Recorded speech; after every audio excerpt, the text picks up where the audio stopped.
इमाम अल-अंबिया अलैहिस्सलाम का वो फरमान सुन लीजिए। हुज़ूर अलैहिस्सलाम ने फरमाया, अल्लाह ताला ने 3 लोगों की मदद अपने जिम्मे करम पर उठाकर रखी है।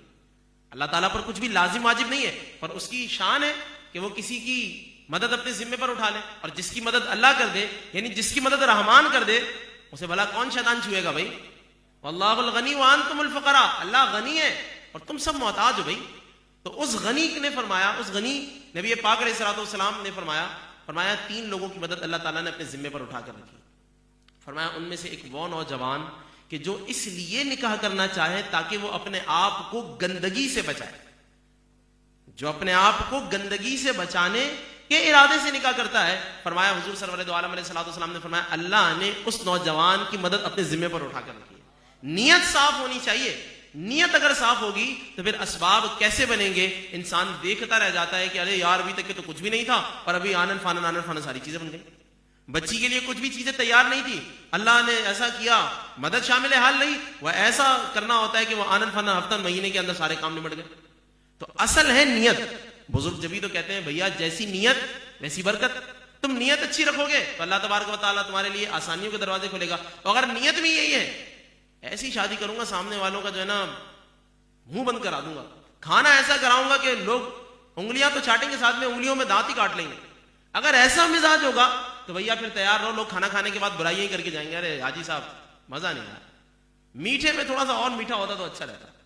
समझ में आ रही मेरी बात। तो जैसी नियत वैसी बरकत। तो हुजूर सल्लल्लाहु अलैहि वसल्लम के फरमान के मुताबिक माँ बाप को बिल्कुल भी नहीं परेशान होना चाहिए। इसी तरह जो हमारे नौजवान लड़के हैं, मेहनत करें, कोशिश करें, असबाब इख्तियार करने की कोशिश करें, नतीजा रब ताला की जात पे छोड़ दें। आगे आने वाले असबाब, आगे आने वाली चीजें जो हैं उस पर इतना परेशान और घबराने की जरूरत नहीं। अपने असबाब पूरे रखें, मेहनत करते रहें, अल्लाह ताला की रहमत पर उम्मीद रखें। क्योंकि कुरान पाक में अल्लाह ताला ने फरमाया, सबसे सच्ची किताब में फरमाया, वमन यतवक्कल अलल्लाहि फहुव हस्बुहु, जो अल्लाह पर भरोसा करेगा अल्लाह उसका भरोसा कभी तोड़ेगा नहीं, अल्लाह उसके लिए काफी है। बंदा भरोसा तो करे ना, बंदा खुद ही डामाडोल होता है, पता नहीं होगा कि नहीं होगा, होगा कि नहीं होगा। अरे भैया तो खुद डामाडोल है तो फिर वाक़ियतन नहीं होगा। जब बंदा कहे कि मैंने असबाब इख्तियार कर लिए, अब मेरे रब की जात पर जो मेरे लिए अच्छा होगा वो होगा, तो बस फिर हुजूर के फरमान के मुताबिक अच्छा अच्छा ही होगा।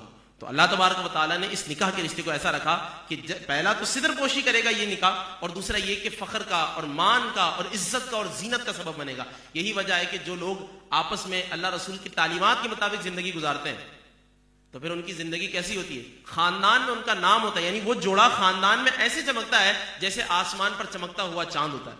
लोग कहते हैं यार वो भी तो एक मियाँ बीवी है यार, क्या खूबसूरत जिंदगी गुजारते हैं, कोई लड़ाई झगड़ा नहीं, कोई फितना फसाद नहीं, कोई चिक चिक नहीं, कोई गालम गलोज नहीं, कोई मारपीट नहीं, खूबसूरत जिंदगी गुजारते हैं वो लोग। तो अगर शरीयत के मुताबिक, दीनदारी के मुताबिक इस निकाह को, इस रिश्ते को रखा जाएगा तो इसके अंदर बरकत रहेगी। अब मर्द को कैसे रहना है, औरत को कैसे रहना है, अगर मर्द अपनी जिम्मेदारियां वो नोट कर ले, औरत अपनी जिम्मेदारियों को नोट कर ले, तो जब दोनों ही अपनी अपनी जिम्मेदारियों को नोट कर लें, यानी मर्द देख ले कि मैंने औरत के साथ कैसे रहना है, औरत देख ले कि मैंने अपने शौहर के साथ कैसे रहना है, जब ये दोनों ही एक दूसरे का ख्याल करेंगे, एक दूसरे का लिहाज करेंगे, एक दूसरे की मुरब्बत करेंगे, एक दूसरे को खुश करने और नाराजगी से बचने की कोशिश करेंगे, मुझे बताएं शैतान का तो मुंह काला हो जाएगा ना। शैतान तो चाहकर भी फट्टा नहीं करवा सकेगा। इमाम अल-अंबिया अलैहिस्सलाम ने मर्दों की जिम्मेदारी लगाई, फरमाया नानो नफका तुम्हारी जिम्मेदारी है, उसका खाना पीना, उसका रहना सहना, उसके कपड़े लत्ते, ये 3 बुनियादी चीजें हैं जो तुम पर बहैसियत शौहर के बहैसियत मर्द के तुम पर लाजिम होती हैं। अब जिस तरह का मुतदिल एक अंदाज है, उस मुतदिल अंदाज के साथ तुम रहो।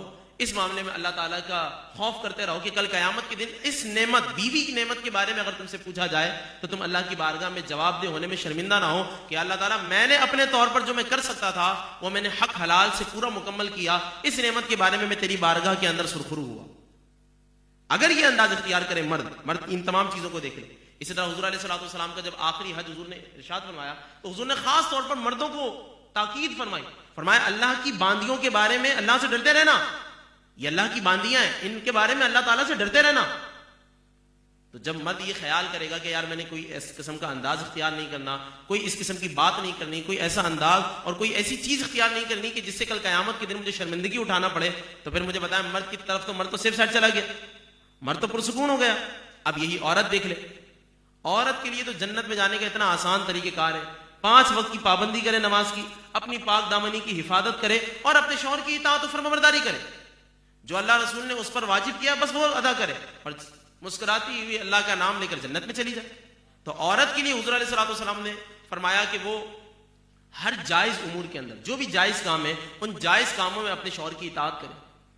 जो भी जायज काम है, जो गैर शरई काम है उसमें तो नहीं करनी, जो जायज काम है उसके अंदर कोशिश करे, उसका दिल खुश करे, उसको राजी रखे। इमामुल अंबिया ने मर्द की हैसियत को बयान यहां तक के फरमा दिया, फरमाया कि अगर मैं लोगों के लिए सजदे का हुक्म देता, मखलूक के लिए सजदे का हुक्म देता, तो मैं औरतों को कहता कि जाएं अपने मर्दों को सजदा कर लें, पर मखलूक के लिए सजदा नहीं।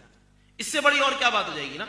तो मर्द अपनी जिम्मेदारियां याद रखें, औरतें अपनी जिम्मेदारियां याद रखें, और इस तरह जब आपस में मिलकर ये रिश्ता बनेगा तो इंशाअल्लाह अज़ीज ये सितर का भी काम देगा और इंशाअल्लाह अज़ीज ये जीनत और फख्र का सबब भी बनेगा।